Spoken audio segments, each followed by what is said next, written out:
Good morning. नमस्कार दोस्तों। जय श्री राधे कृष्णा खम्मा गनी Agarwal coaching centre Gangapur city के ऑनलाइन प्लेटफॉर्म पर आप सभी का हार्दिक स्वागत अभिनंदन है।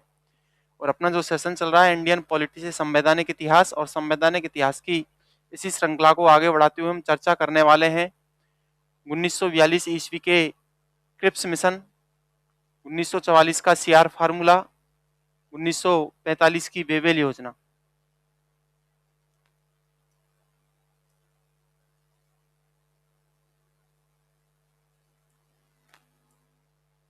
संवैधानिक इतिहास।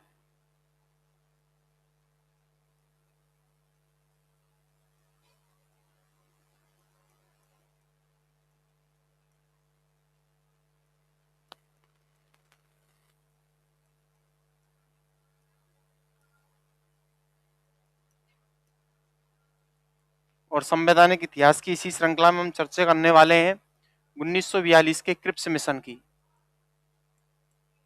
1942 ईस्वी का क्रिप्स मिशन।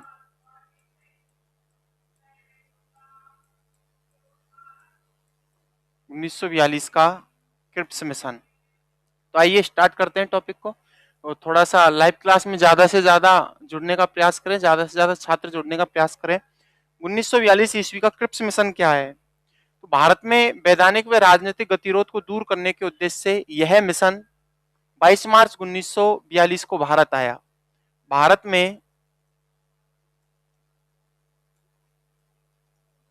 में वैधानिक व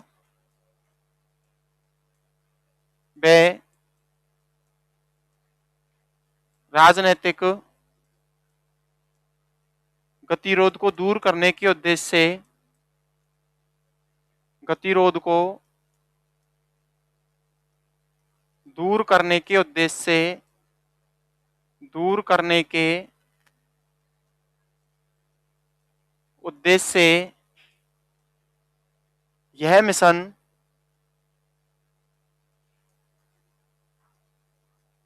यह मिशन 22 मार्च 1942 को भारत आया।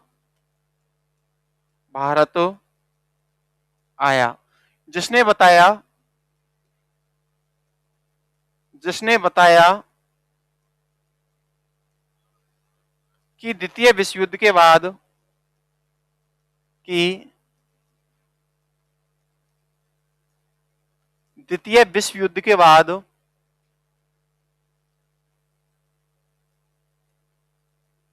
बाद भारत को पूर्ण औपनिवेशिक राज्य का दर्जा देकर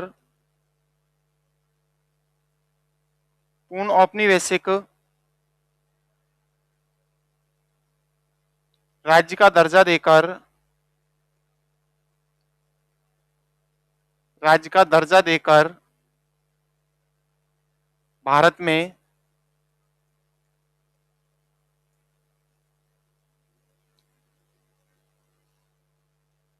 औपनिवेशिक राज्य की स्थापना की जाएगी। औपनिवेशिक राज्य की स्थापना की जाएगी। ये कहा था 1942 के क्रिप्स मिशन ने। इस मिशन के तहत भारत में एक संविधान निर्मात्री परिषद या संविधान सभा का गठन किया जाएगा। इस मिशन के तहत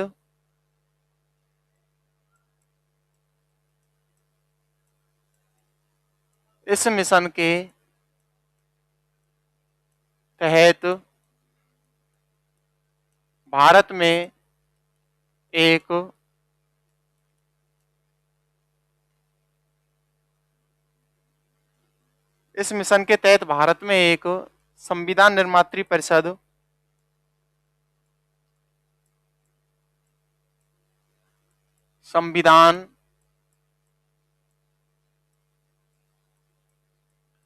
निर्मात्री परिषद या संविधान सभा का गठन किया जाएगा। संविधान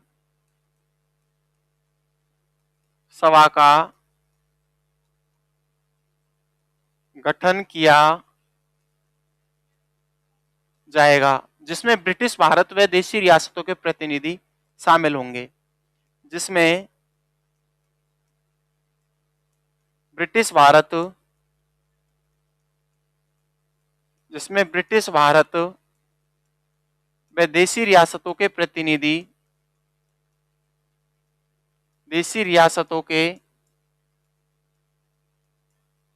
शामिल होंगे। देशी रियासतों के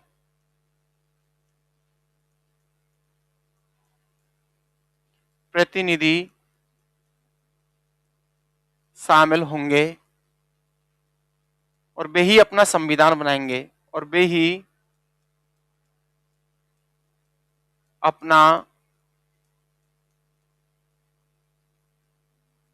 संविधान बनाएंगे। थोड़ा सा देख लेना आप ये क्या कह रहा है, मैं और एक्सप्लेन कर दूंगा, इसको एनालिसिस कर दूंगा। आगे क्या हुआ, महात्मा गांधी ने इस मिशन को पोस्ट डेटेड ऑफ चेक कहा। महात्मा गांधी ने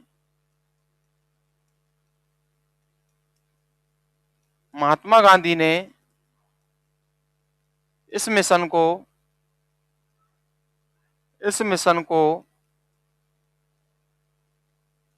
पोस्ट डेटेड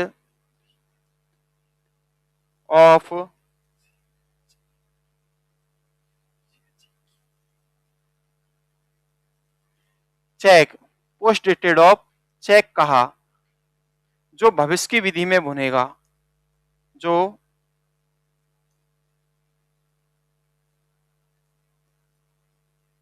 भविष्य की विधि में बनेगा, भविष्य की विधि में बनेगा। पंडित जवाहरलाल नेहरू ने इसे दिवालिया बैंक के नाम चेक कहा। पंडित जवाहरलाल नेहरू ने इसे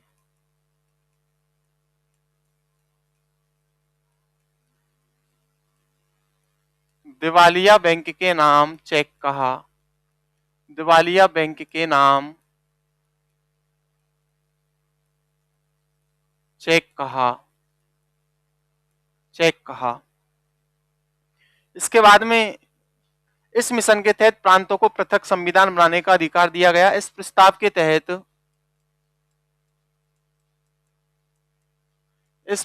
के तहत प्रांतों को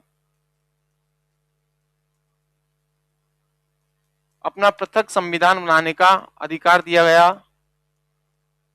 प्रांतों को अपना पृथक संविधान बनाने का अधिकार दिया गया। संविधान बनाने का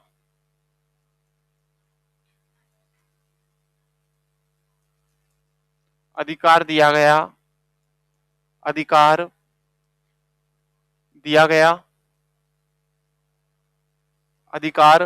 गया। तो कांग्रेस में मुस्लिम लीग ने इसे अमान्य घोषित किया। तो कांग्रेस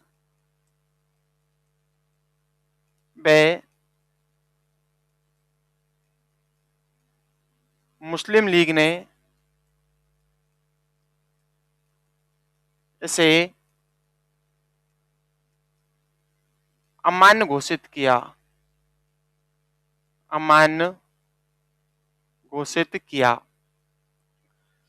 इस मिशन के तहत पंडित जवाहरलाल नेहरू ने कहा कि मेरे पुराने मित्र क्रिप्स शैतान के वकील बनकर आए हैं और उनकी योजना के क्रियान्वयन का परिणाम देश के अनगिनत विभाजनों की संभावना के दरवाजे खोल देना होगा। ये कमेंट किया था पंडित जवाहरलाल नेहरू ने। इस मिशन के तहत पंडित जवाहरलाल नेहरू ने कहा, इस मिशन के बारे में पंडित जवाहरलाल नेहरू ने कहा, इस मिशन के बारे में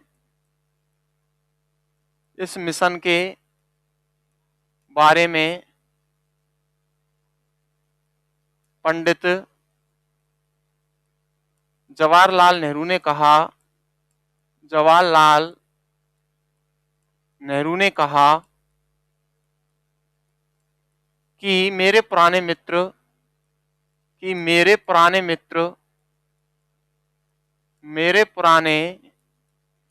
क्रिप्स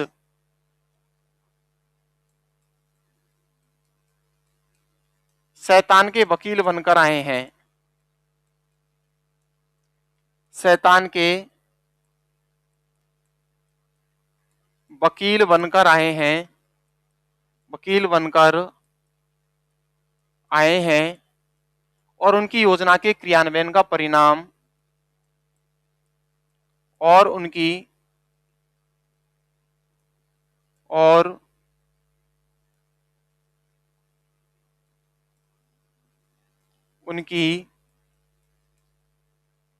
योजना के क्रियान्वयन का परिणाम उनकी योजना के क्रियान्वयन का परिणाम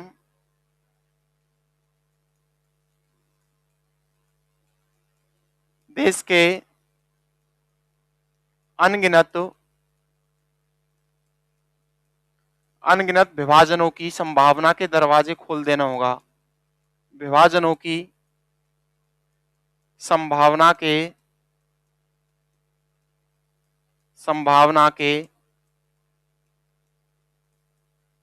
दरवाजे खोल देना होगा। ये कमेंट किसने किया था? पंडित जवाहरलाल नेहरू ने। अगला क्वेश्चन है, यह मिशन 29 मार्च 1942 को भारत आया। बनवारी लाल जी, गुरु जी राम राम। राम राम भैया बनवारी जी, राम राम। कैसे हो? थोड़ा सा शेयर करो, देखो मजा आएगा क्लास में। थोड़ा सा शेयर करो इसको, है ना।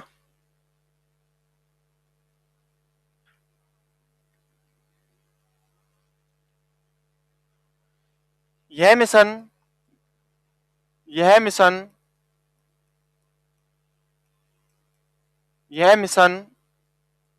29 मार्च 1942 को भारत आया। 1942 को भारत आया। नहीं, यह मिशन 22 मार्च 1942 को भारत आया और थोड़ा सा एरर हो गई है। क्रिप्स प्रस्तावों की घोषणा, अगला क्वेश्चन है, क्रिप्स प्रस्तावों की घोषणा 29 मार्च 1942 को की गई। क्रिप्स प्रस्तावों की घोषणा, ये तो हो गया। क्रिप्स प्रस्तावों की घोषणा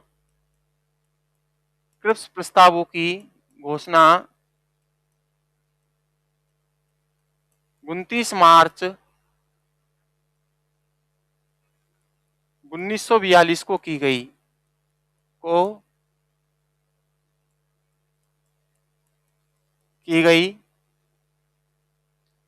और 11 अप्रैल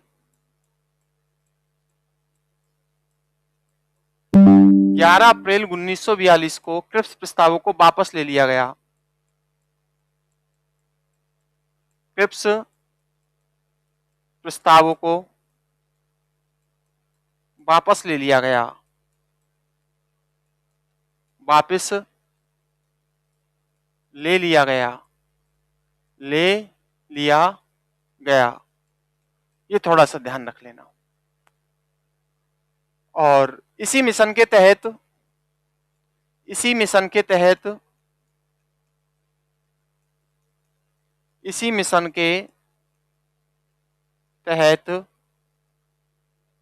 मुस्लिम लीग ने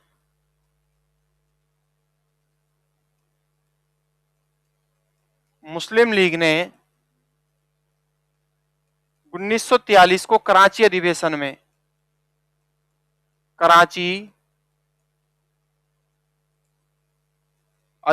में बांटो और भागो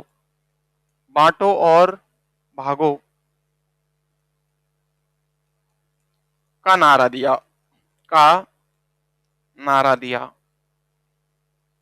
ये थोड़ा सा देख लेना, ये आपका क्रिप्स मिशन है 1942 का।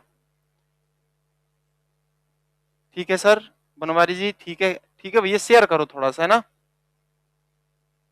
इसके बाद हम बात करेंगे 1944 के सीआर फार्मूला की, 1944 का सीआर फार्मूला।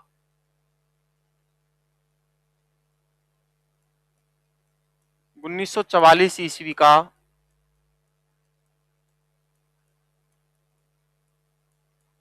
सीआर फार्मूला क्या है? 1944 का सीआर फार्मूला, 1944 में चक्रवर्ती राजा गोपालाचारी ने महात्मा गांधी जी की स्वीकृति से, 1944 को सीआर राजा गोपालाचारी ने महात्मा गांधी जी की स्वीकृति से एक पृथक संविधान तैयार किया। इसमें पाकिस्तान के निर्माण की बात आंशिक रूप से उल्लेखित थी। तो जिन्ना ने इसे अस्वीकार कर दिया तो गांधी जी ने खुश होकर जिन्ना को माय डियर कायदे आजम अर्थात महान नेता की उपाधि दी। इसे ही सीआर फार्मूला कहा जाता है, इसे ही सीआर फार्मूला कहा जाता है। चक्रवर्ती राजा गोपालाचारी ने या सीआर राजा गोपालाचारी ने, सीआर राजा गोपालाचारी ने, सीआर राजा गोपालाचारी ने, राजा गोपालाचारी ने महात्मा गांधी जी की स्वीकृति से, महात्मा गांधी जी की स्वीकृति से, गांधी जी की स्वीकृति से एक पृथक संविधान तैयार किया, एक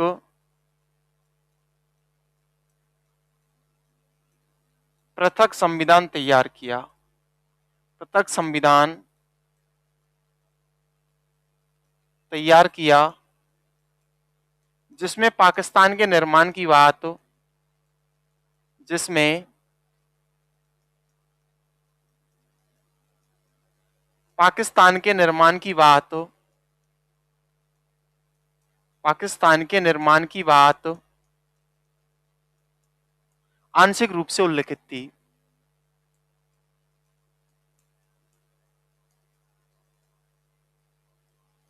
आंशिक रूप से उल्लेखित थी। तो जिन्ना ने इसे स्वीकृत किया, तो जिन्ना ने इसे स्वीकृत किया, स्वीकृत किया, तो गांधी जी ने जिन्ना को माय डियर कायदे आजम कहा। गांधी जी ने, गांधी जी ने जिन्ना को, तो गांधी जी ने जिन्ना को, तो गांधी जी ने जिन्ना को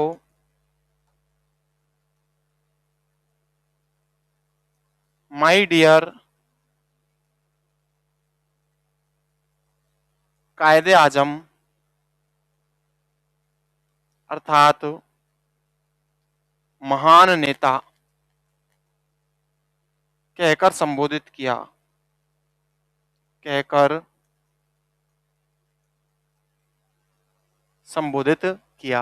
यह था 1944 का सीआर फार्मूला। इसके बाद है 1945 की बेबेल योजना। इसके बाद है 1945 की बेबेल योजना।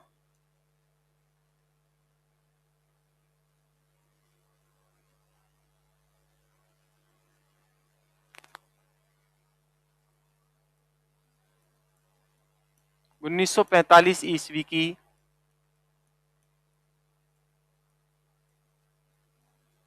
बेबेल योजना, थोड़ा सा देख लीजिए आप क्या है। 22 जून 1945 को वायसराय लॉर्ड बेबेल ने शिमला में एक सर्वदलीय सम्मेलन बुलाया। 22 जून 1945 को 22 जून 1945 को वायसराय लॉर्ड बेबेल ने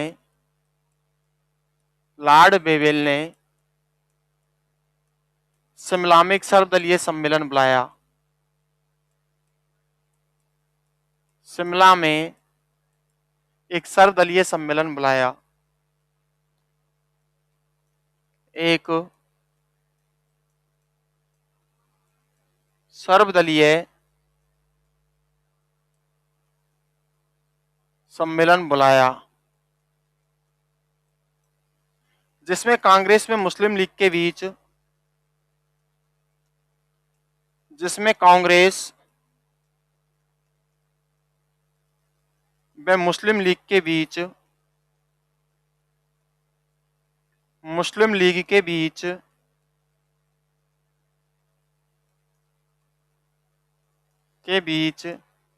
एक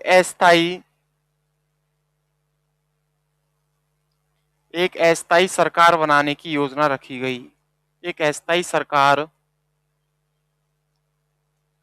बनाने की योजना रखी गई की योजना रखी गई। इसे ही बेबेल योजना कहा गया। इसे ही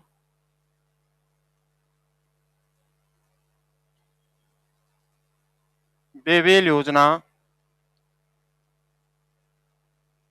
कहा गया। इसके बाद है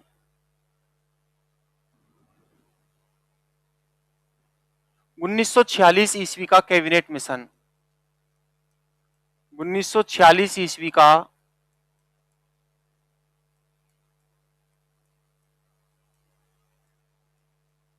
कैबिनेट मिशन।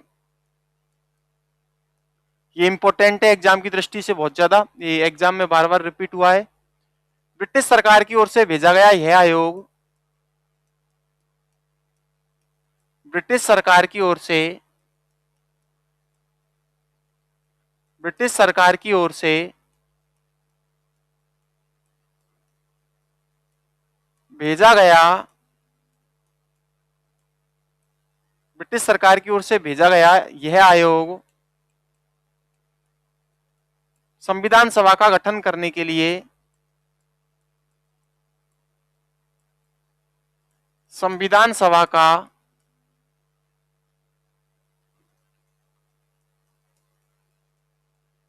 गठन करने के लिए 24 मार्च 1946 को दिल्ली आया।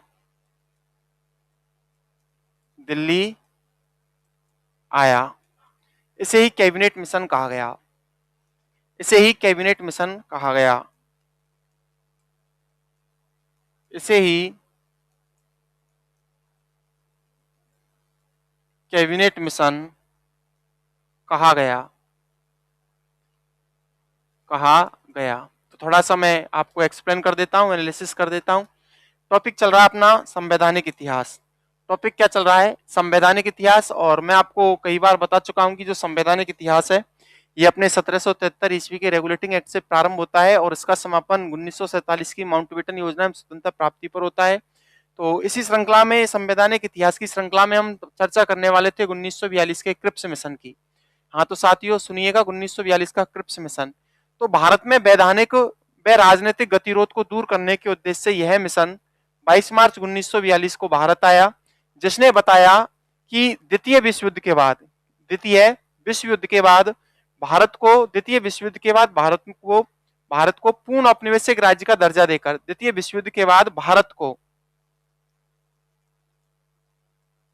को पूर्ण औपनिवेशिक राज्य का दर्जा देकर भारत में औपनिवेशिक राज्य की स्थापना की जाएगी।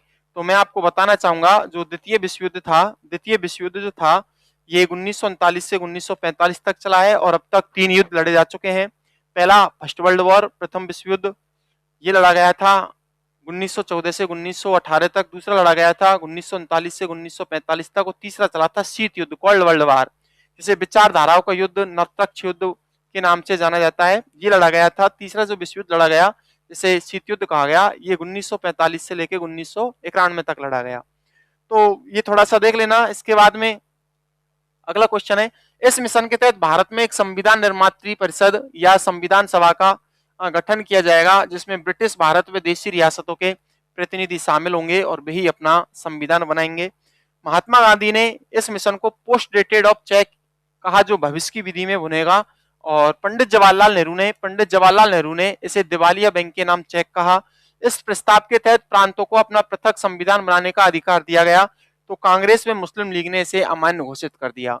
तो कांग्रेस व मुस्लिम लीग ने इसे अमान्य घोषित कर दिया। इस मिशन के बारे में पंडित जवाहरलाल नेहरू ने कहा कि मेरे पुराने मित्र क्रिप्स शैतान के वकील बनकर आए हैं और उनकी योजना के क्रियान्वयन का परिणाम देश के अनगिनत विभाजनों की संभावना के दरवाजे खोल देना होगा।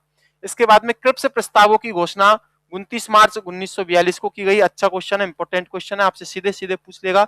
क्रिप्स प्रस्तावों की घोषणा कब की गई? तो क्रिप्स प्रस्तावों की घोषणा 29 मार्च 1942 को की गई और 11 अप्रैल 1942 को क्रिप्स प्रस्तावों को वापस ले लिया गया था।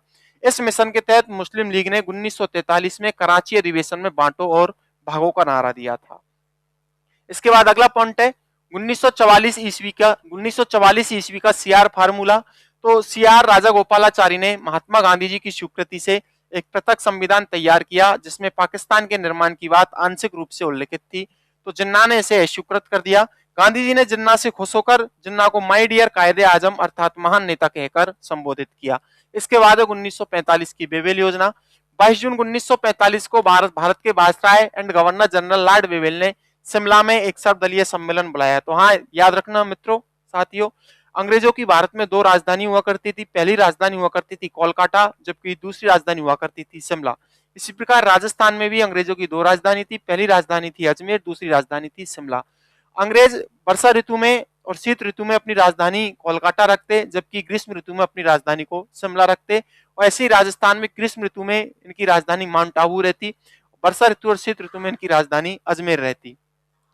जिसमें कांग्रेस में मुस्लिम लीग के बीच एक अस्थायी सरकार बनाने की योजना रखी गई, इसे ही बेवेल योजना कहा जाता है। इसके बाद 1946 ईस्वी का कैबिनेट मिशन। तो ब्रिटिश सरकार की ओर से भेजा गया यह आयोग संविधान सभा का गठन करने के लिए 24 मार्च 1946 को दिल्ली आया, इसे ही कैबिनेट मिशन कहा जाता है। और इंपोर्टेंट क्वेश्चन है कि भारतीय संविधान सभा का जो गठन किया गया था, भारतीय संविधान सभा का गठन 1946 के कैबिनेट मिशन के तहत किया गया था।